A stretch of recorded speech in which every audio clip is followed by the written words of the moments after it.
Olá, meu nome é Simone Rocha, eu sou pós-graduada em psicanálise, graduanda em neuropsicanálise e hoje eu venho falar um pouco para vocês da influência da psicanálise e como que o atendimento psicanalítico ele se dá propriamente direto na clínica.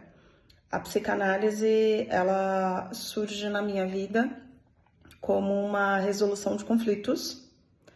Depois de passar por um quadro depressivo e de síndrome do pânico, eu descubro as sessões de psicanálise. E a minha paixão, meu encantamento é tanto que eu migro para estudar, me aperfeiçoar e me especializar nessa área na qual eu já estou há 7 anos em atendimento clínico. A psicanálise ela vem por Freud no século XIX como uma necessidade.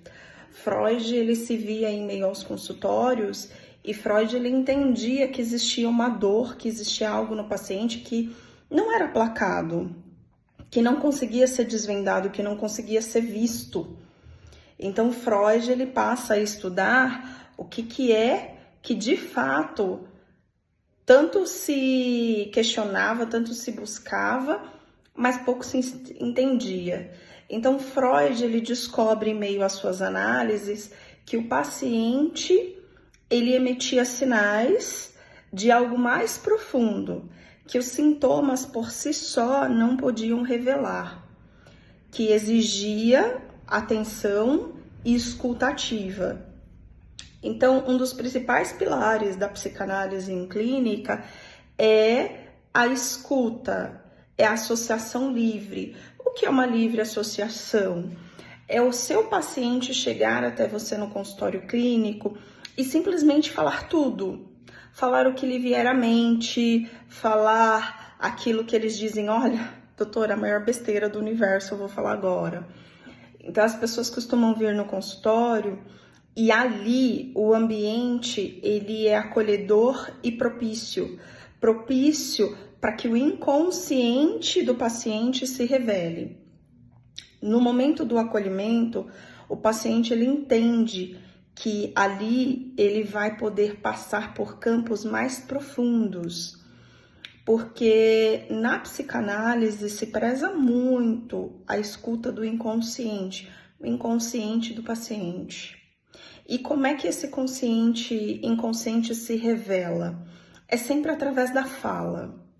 Na psicanálise, durante o atendimento clínico, nós estamos atentos àquilo que o paciente deixa escapar. Aquilo que ele fala, não, besteira, troquei o nome, eu ia falar Maria, mas falei João.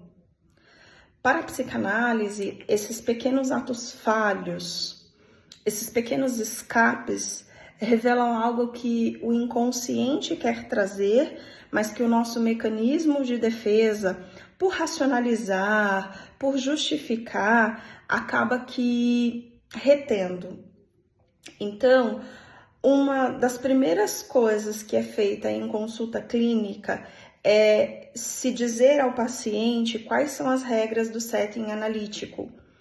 No setting analítico não existem julgamentos. O paciente tem direito de falar tudo o que quiser, como quiser, na hora que quiser. E ele não precisa se preocupar em montar uma história que faça sentido. Ele só precisa falar. E através da sua fala, mesmo que ela seja atropelada, desconexa, que ele comece a contar a história da vida dele e depois termine falando do carro que quebrou, tudo isso tem a ver com o que o inconsciente dele revela. Durante as sessões, ocorre naturalmente a transferência. O que é a transferência? O paciente ele vai mandar de si. O analista vai pegar aquele material e vai como que encaixar cada um perfeitamente na sua devida gaveta. E então o paciente ele consegue ver o seu inconsciente como um todo. Ele consegue ver aquilo que normalmente ele não viria, porque ele está dentro do movimento. E o analista de fora consegue visualizar de uma melhor maneira. Além disso, o analista é aquele que já trabalhou o seu inconsciente. O analista é aquele que já fez a sua terapia, que já cuidou dos seus cistes, dos seus escapes, dos seus atos falhos. Por isso, ele é alguém muito bem preparado para poder lidar com o inconsciente do outro. O analista, ele vai privilegiar que o paciente, ele possa ali naquele momento ser a peça principal. Só aquele ego existe. E, portanto, se só aquele ego existe, aquele ego ele fica evidente, ele fica exposto. E através dessa exposição, nós conseguimos levar ao paciente o que de fato o inconsciente dele quer dizer. Quais são os desejos que foram reprimidos, as vontades suprimidas, quais foram as frustrações que o paciente não conseguiu lidar e por isso gerou nele os sintomas recorrentes aos seus conflitos. Dentro do setting analítico, hoje, um psicanalista bem formado, ele se preocupa em usar diversos recursos para ajudar o seu paciente a chegar a um entendimento mais completo de si mesmo. A atualidade, a globalização, o fato das pessoas hoje serem mais dinâmicas e informadas, também faz com que o psicanalista ele precise estar sempre se atualizando, sempre buscando ferramentas novas. Esse é um dos motivos pelos quais eu estou me especializando hoje, depois da pós-graduação de psicanálise e neuropsicanálise. Uma maneira de mostrar para o paciente que mente, corpo, cérebro estão todos ligados.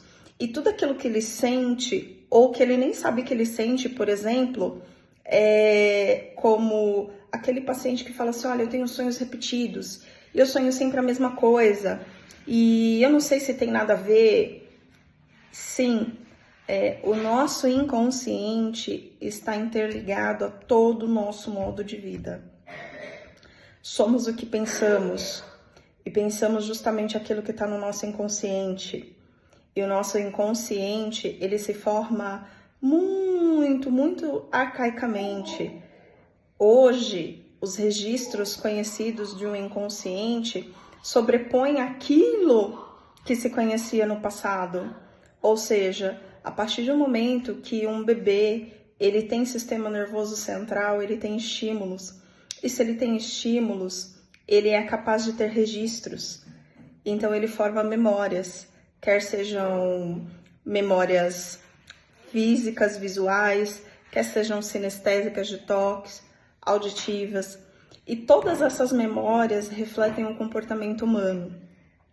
Portanto, hoje a psicanálise, que é o estudo do inconsciente, ela é mais do que algo para as pessoas ricas ou para aqueles que querem passar anos se conhecendo. A psicanálise ela é algo necessário para que o ser humano entenda quem ele é e possa ter respostas mais positivas ao seu comportamento.